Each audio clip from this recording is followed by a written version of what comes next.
उच्च स्तरीय संयन्त्रको बैठक रासोपालाई पुनः सरकारमा आउन आग्रह गरिँदै स्थायी कमिटीले पास गर्यो माओवादी केन्द्रको नाम र चुनाव चिन्ह फेर्ने प्रस्ताव। उच्च स्तरीय संयन्त्रको बैठक बालुवाटारमा रञ्जिता चौधरी दिल्ली बजार कारागारमा राष्ट्रपति भण्डारीले दुवै सदनको संयुक्त बैठकलाई सम्बोधन गर्दै राष्ट्रपति साझा व्यक्तित्व हुनुपर्ने प्रधानमन्त्री प्रचण्डको तर्क, राष्ट्रपति निर्वाचनले थप कम्पन ल्याउन सक्ने बाबुराम भट्टराईको आकलन, पत्रकार संसद बैठकको दीर्घामा बसेर रिपोर्टिङ गर्न पाउने नियम बन्दै, तनहुमा बाख्रा फर्ममा आगलागी हुँदा 60 लाख रुपियाँ बराबरको क्षति, गोर्खाका 3वटा पालिकामा 219 वटा छाडा कुकुरको बन्ध्याकरण गरियो, बाल सुधार गृहमै ग्याङ फाइट, नेपालगञ्जबाट काठमाडौँ सार्न खोज्दा तोडफोड र आगजनी, नारायणगढ मुगलिन सडक खण्ड भित्तो काट्न कठिन भएपछि विस्फोटको तयारी गरिँदै, गौतम बुद्ध अन्तर्राष्ट्रिय विमानस्थल सल्टिएन, समस्या उडानको भाका पुनः सारियो, सन्दीप लामिछाने सँगै फर्कियो, नेपालको स्पिन बलिङमा धार, सिरियामा भूकम्पपछि भग्रावशेषमै जन्मिएकी शिशुको जिम्मेवारी लिन हजारौं इच्छुक दर्शकबिन नमस्कार। नेपाल पोस्टको बुलेटिन न्युजमा यहाँलाई हार्दिक स्वागत छ। म गोविन्द चापागाई। आज माघ 27 गते शुक्रबार विशेष गरी देश तथा विदेशमा घटेका घटना, राजनीतिक खबर, विभिन्न नेताहरूको भनाई, स्वास्थ्य सम्बन्धी जानकारी लगायत आज दिनभरि कहाँ के भयो, के हुँदैछ त सम्पूर्ण जानकारीहरू लिएर उपस्थित भएका छौं। विशेष गरी देशको पछिल्लो अवस्था के कस्तो रहेको छ त यस बारेमा जानकारी दिनेछौं। समाचार समय अवधिसम्म हामीसँगै रहनुहोला। आउनुहोस् समाचार सुरु गरौं। रासोपालाई पुनः सरकारमा फर्काउन आग्रह गरिएको प्रसंगबाट।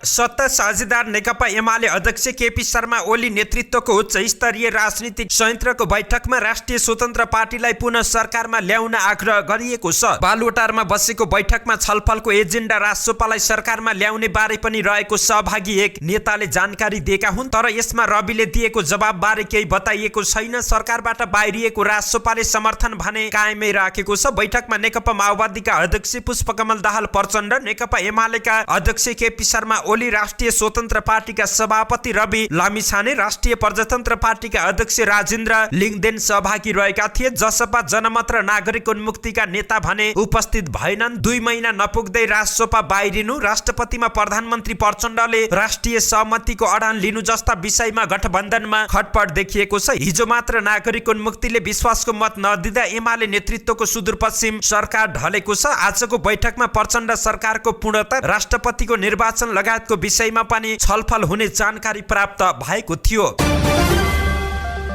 नेकपा माओवादी केन्द्रले पार्टीको नाम र चुनाव चिन्ह फेर्ने प्रस्ताव अगाडि सारेको छ। माओवादी केन्द्रको माघ 12 देखि 21 गतेसम्म चलेको स्थायी कमिटी बैठकमा अध्यक्ष पुष्पकमल दाहाल प्रचण्डले पार्टीको नाम र चुनाव चिन्ह फेर्न प्रस्ताव गरेका हुन्। संरचनागत विधि र पद्धति, नाम र चिन्ह लगायतका विषयलाई आमूल परिवर्तन गर्दै आजको जनमनोविज्ञान, भू राजनीतिक व्यवस्था एवं प्रतिस्पर्धालाई समेत ध्यानमा राखी सुदृढ र व्यवस्थित कम्युनिस्ट पार्टी निर्माणमा लाग्नुपर्छ प्रचण्डले आफ्नो प्रतिवेदनमा भनेका थिए। माओवादी केन्द्रका सचिव डोर प्रसाद उपाध्यायले प्रचण्डको प्रस्ताव स्थायी कमिटीले पारित गरेको र त्यसलाई केन्द्रीय कमिटीमा लैजाने जानकारी दिएका थिए।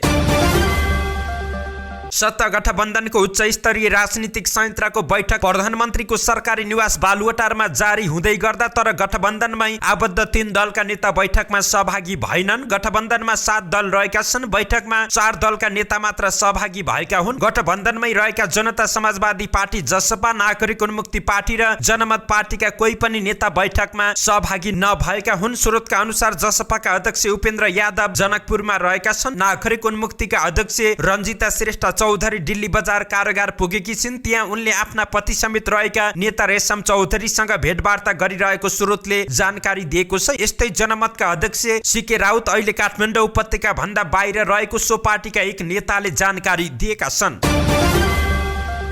राष्ट्रपति विद्यादेवी भण्डारीले आज प्रतिनिधि सभा र राष्ट्रिय सभाको संयुक्त बैठकलाई सम्बोधन गर्ने भएकी छिन्। समाचार सङ्कलन गर्दै गर्दाको समय अवधिसम्म अहिले 3 बजे राष्ट्रपति भण्डारीले संघीय संसदको दुवै सदनको संयुक्त बैठकलाई सम्बोधन गर्ने कार्यसूची रहेको संघीय संसदका महासचिव डाक्टर भरतराज गौतमले जानकारी दिएका छन्। प्रधानमन्त्री पुष्पकमल दाहाल प्रचण्डले राष्ट्रपतिको सम्बोधनको प्रति प्रतिनिधि सभा र राष्ट्रिय सभामा छुट्टा छुट्टै टेबल गर्नेछन्। आउँदो फागुन 28 गते राष्ट्रपति भण्डारीको कार्यकाल सकिनेछ। त्यसअघि नै फागुन 25 गते राष्ट्रपतिको निर्वाचनको मिति तय गरिएको छ।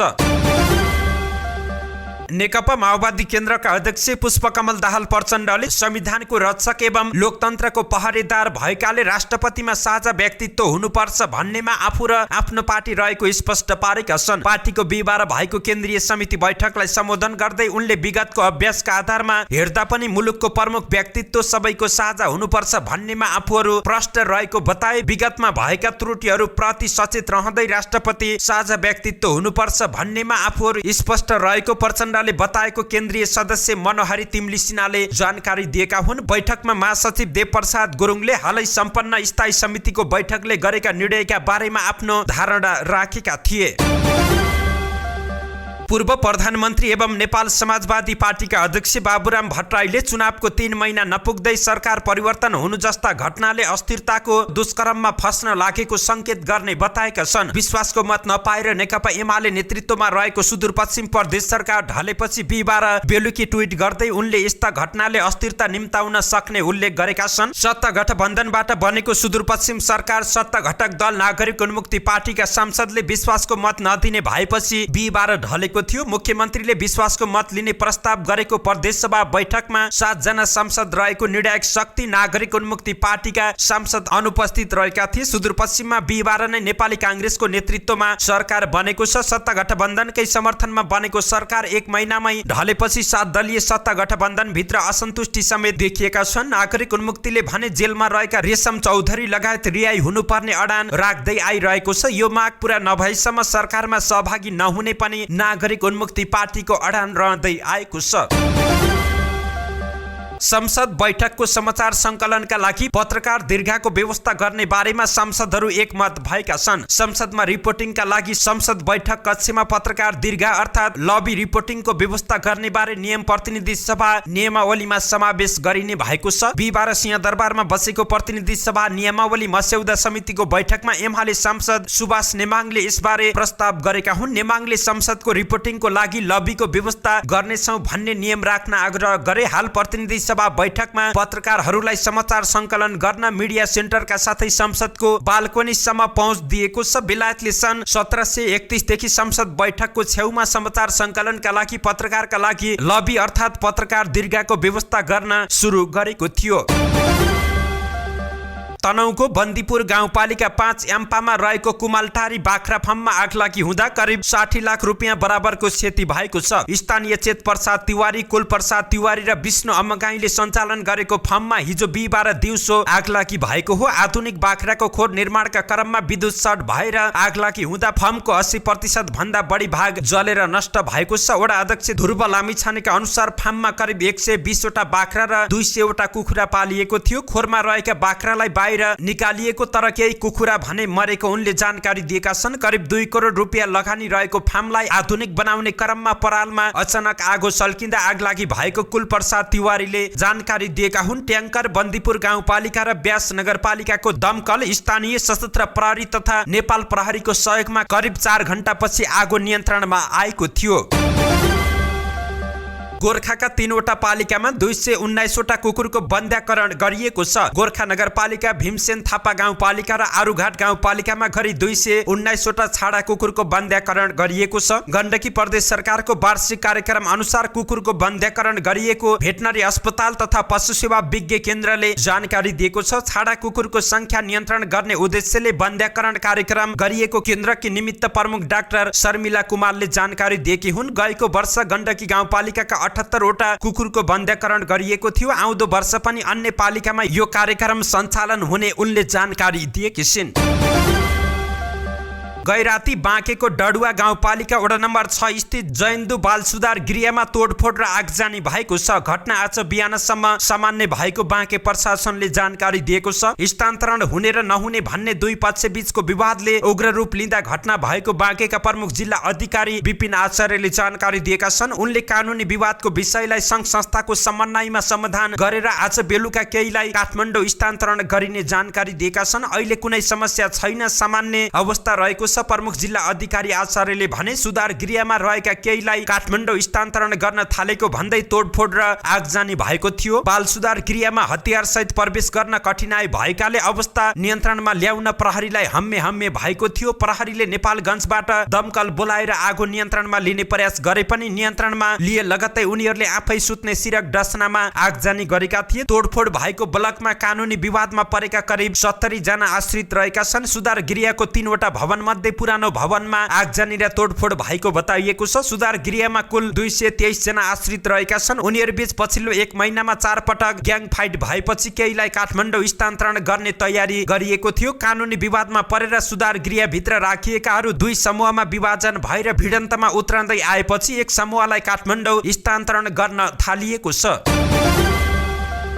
नारायणगढ मुगलिन सडक खण्डको पुल निर्माणको क्रममा तुइन खोलामा भित्तो काट्न कठिन भएपछि विस्फोटका लागि तयारी थालिएको छ। पुलका लागि भित्तो काट्ने काम अन्तिम चरणमा पुगेको छ। तुइन खोलाको पुल निर्माण गर्ने ठाउँमा 60 मिटर अग्लो चट्टान रहेको छ। सो चट्टान काट्न कठिन भएपछि विस्फोट गराएर छिटो काम सक्ने योजना रहेको नागढुङ्गा मुगलिन सडक आयोजना पश्चिम खण्ड नारायणगढ मुगलिनका सूचना अधिकारी कृष्ण आचार्यले जानकारी दिएका छन्। तुइन खोलाको देब्रे तर्फको डाँडो काट्ने काम अबको 1 सातामा सक्ने काम भइरहेको छ। उनले भने दायाँ तर्फको भने 40% मात्रै काम भएको छ। दायाँ तर्फ 60 मिटर अग्लो चट्टान रहेको थियो, काटेर 25 मिटर तल झारिएको छ। बाँकीलाई यसै गरी काट्दा लामो समय लिने भएकाले विस्फोट गराउन अनुमति मागिएको आचार्यले जानकारी दिएका छन्।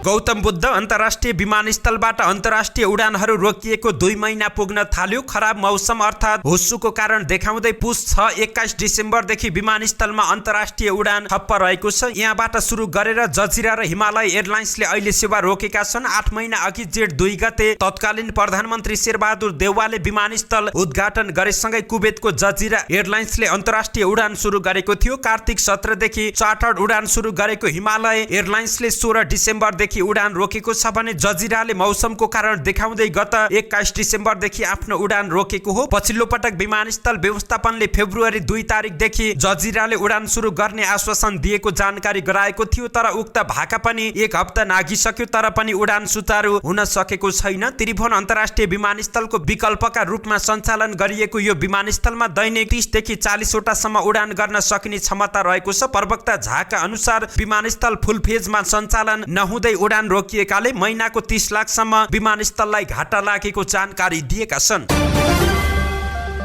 आगामी 2 फागुनदेखि काठमाडौँमा हुने त्रिदेशीय क्रिकेट श्रृङ्खलाका लागि क्यानले हिजो अन्तिम 14 जनाको राष्ट्रिय टोली घोषणा गर्यो। घोषित टिम हेर्दा नेपालको बलिङ र ब्याटिङमा सन्तुलन मिलेको देखिएको छ। पूर्व कप्तान सन्दीप लामिछानेको अनुपस्थितिमा नेपालको बलिङ संवेदनशील बनेको थियो। अहिले उनको कमब्याकसँगै नेपालको परम्परागत अस्त्रका रूपमा रहेको स्पिन बलिङ मजबुत बनेको छ। यदि फास्ट बलरहरू पनि चलेर ब्याट्सम्यानहरूले आफ्नो लय समाते भने नेपालले सुखद नतिजा ल्याउन सक्छ। यो श्रृङ्खलामा नेपालका प्रतिस्पर्धी स्कटल्यान्ड र नामिबिया रहेका छन्। स्कटल्यान्ड नेपाल भन्दा बलियो टिम हो भने नामिबिया हाराहारीको टिम रहेको छ, तर होम ग्राउन्डमा नेपाल कुनै पनि प्रतिस्पर्धीलाई मात दिन सक्ने क्षमता राख्ने गर्छ। नेपाली ब्याट्सम्यानहरूले पछिल्लो समय त्रिवी मैदानमा रन वर्षा गर्ने गरेका छन्। खास गरी टी20मा 1 दिवसीयमा पनि उनीहरूले खुलेर खेले पनि स्कटल्यान्ड र नामिबिया दबावमा पर्ने निश्चित रहेको छ। पूर्व कप्तान लामिछानेले करिब 5 महिनापछि राष्ट्रिय टिममा कमब्याक गर्दैछन्। यो बीचमा उनी निकै ठूलो मानसिक यातनाबाट गुज्रिएर केही समय जेल पनि बस्नु पर्यो। उनको फर्म र फिटनेस नेपालका लागि चिन्ताको विषय रहेको थियो, तर प्रशिक्षक मोन्टी देसाई र छनौट समितिले सन्दीपमाथि भर गर्दै राष्ट्रिय टिममा समावेश गरेका हुन्।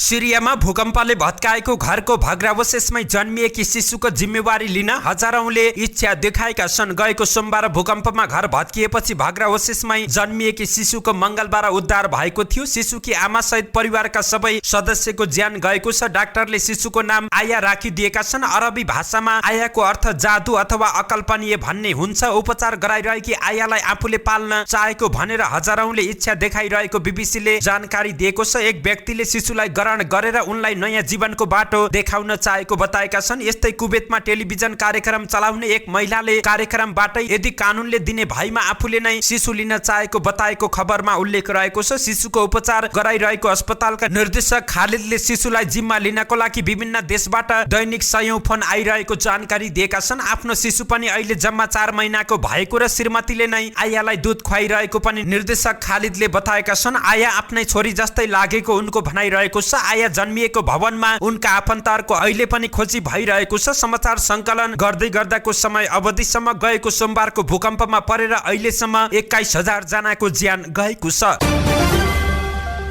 धन्यवाद। यस्तै ताजा समाचारको लागि नेपाल पोस्ट हेर्दै गर्नुहोला।